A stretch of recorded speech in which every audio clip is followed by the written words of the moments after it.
Welcome to my channel కుస్మాస్ kitchen. ఈరోజు కుస్మాస్ కిచెన్లో ఎంతో టేస్ట్ అయినటువంటి రెసిపీ మీకు చూపించబోతున్నాను. మామిడికాయ వేసినటువంటి చికెన్ పులుసు అనమాట. చాలా రుచిగా ఉంటుంది ఈ రెసిపీ. ముందుగా ఈ వీడియో మీకు నచ్చినట్లయితే లైక్ చేయండి, షేర్ చేయండి. కొత్తగా నా ఛానల్ చూసే వాళ్ళైతే సబ్స్క్రైబ్ చేసుకోండి. సబ్స్క్రైబ్ చేయగానే గంట సింబల్ వస్తుంది.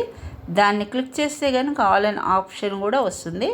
దాన్ని క్లిక్ చేసి నేను పెట్టు ప్రతి వీడియో మీకు నోటిఫికేషన్ వచ్చేస్తుంది అనమాట. ఈ రెసిపీ చక్కగా రైస్లోను, చపాతీలో, పుల్కాల్లో కూడా చాలా బాగుంటుంది.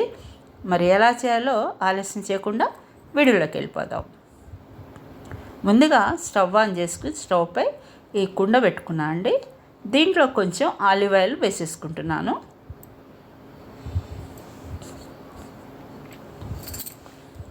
ఆయిల్ వేడకంగానే కొంచెం సోంపు, దాల్చిన చెక్క, ఇలాచి, 4 లవంగాలు కూడా వేసేసుకున్నాను. ఇవి వేగేటప్పుడే కొంచెం కరివేపాకు కూడా వేసేద్దాం.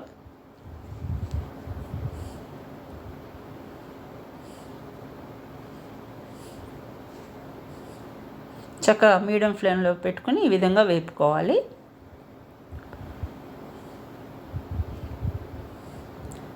ఇప్పుడు కట్ చేసి ఉంచుకున్నటువంటి ఉల్లిపాయ ముక్కలను కూడా వేసేసుకుందాం.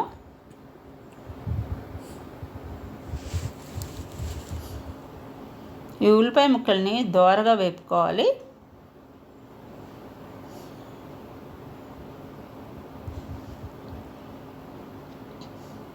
ఇప్పుడు 1 స్పూన్ అల్లం వెల్లిపాయ పేస్ట్ కూడా వేసేద్దాం. ఆ తర్వాత ఉప్పు వేసేసుకున్నా. చూసారా, ఉప్పు నేను ఎప్పుడు కూడా గల్లుప్పే వాడతాను. ఎందుకంటే గల్లుప్పు చాలా మంచిదన్నమాట మన ఆరోగ్యానికి. మరి మీరు కూడా ఈ టిప్ను పాటిస్తారు కదా.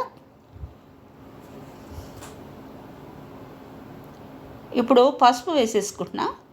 పసుపు ఇది నేను మసాలా పసుపు అనమాట వేసింది. ఈ మసాలా పసుపు కూడా చాలా కమ్మగా ఉంటుంది కూరల్లో వేసుకుంటే. ఇప్పుడు మనం శుభ్రం చేసి ఉంచుకున్నటువంటి చికెన్ కూడా వేసేద్దాం.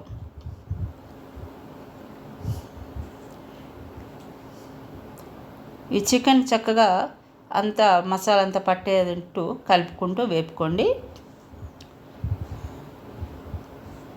మీకు ఎవరికైనా మసాలా పసుపు ఎలా తయారు చేసుకోవాలో తెలుసుకోవాలంటే కనుక నా ఛానల్లోకి వెళ్తే మీకు ఆ వీడియో కనిపిస్తుంది. మసాలా పసుపు ఎలా తయారు చేయాలో.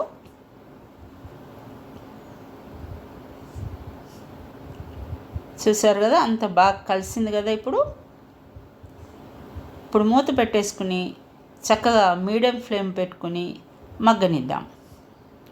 చూడండి, మూత తీసి చూద్దాం. చక్కగా చికెన్లో ఉన్నటువంటి ఆయిల్, వాటరు బయటకు వచ్చేసింది కదా.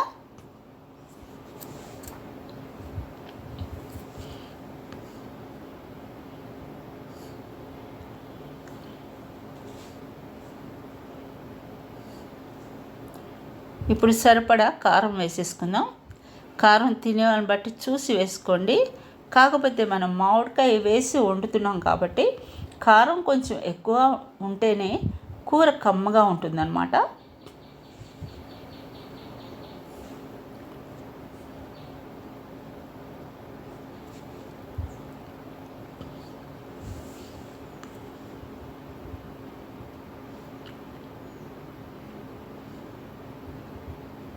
ఇప్పుడు మూత పెట్టుకుని మరికొద్దిసేపు మగ్గనిద్దాము. చూడండి, మూత తీసి చూస్తే చక్కగా ఆయిల్ బయటకు వచ్చేసింది కదా. పైకి కూరలో పైకి తేలినట్టు వస్తుంది. ఇప్పుడు మనం వాటర్ వేసేసుకున్నాం. ఇందులో గ్రేవీ ఎంత కావాలో చూసుకుని అంత వేసుకోండి. కాకపోతే ఇది మనం మామిడికాయ వేసినటువంటి చికెన్ పులుసు కాబట్టి గ్రేవీగా ఉంటేనే ఈ రెసిపీ చాలా టేస్టీగా ఉంటుంది.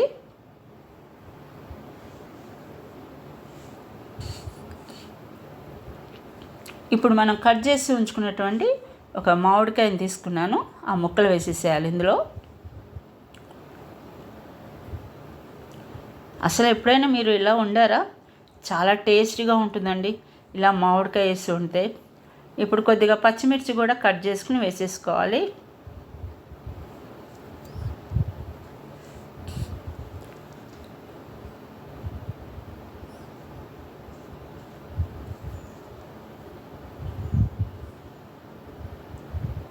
మనం వేసినటువంటి మామిడికాయ ముక్కలు కూడా చక్కగా ఉడికింది.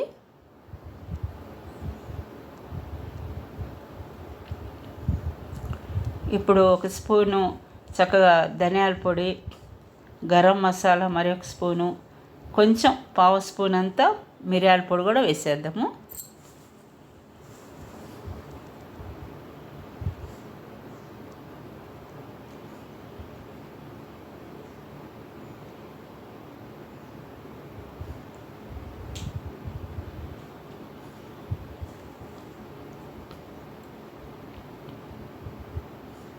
చూసారు కదా, మంచి ఫ్లేవర్ వచ్చేస్తుంది. అబ్బా, ఇంకా తింటే చెప్పలేమండి, రుచి అదిరిపోతుంది. ఇప్పుడు నేను కొంచెం కరివేపాకు కూడా వేసేసుకున్నా. కూరల్లో కరివేపాకు ఎక్కువ పడ్డా పర్వాలేదండి, చాలా టేస్టీగా ఉంటుంది. అంతేకాదు మనకి ఆరోగ్యానికి కూడా ఎంతో మంచిదన్నమాట కరివేపాకు వేసుకుంటూ ఉంటే. మరి మీకు నచ్చిందా నేను చేసినటువంటి ఈ మామిడికాయ వేసినటువంటి చికెన్ పులుసు రెసిపీ? నచ్చినట్లయితే మీరు కూడా ఒకసారి ట్రై చేసి టేస్ట్ ఎలా వచ్చిందో నాకు కమెంట్ బాక్స్లో తెలియపరచండి. మరి ఈ రెసిపీ చక్కర రైస్లోకి, పుల్కాల్లోకి, చపాతీల్లో కూడా సూపర్గా ఉంటుందండి. మరి ఒక సరికొత్త వీడియోతో మళ్ళీ కలుస్తాను.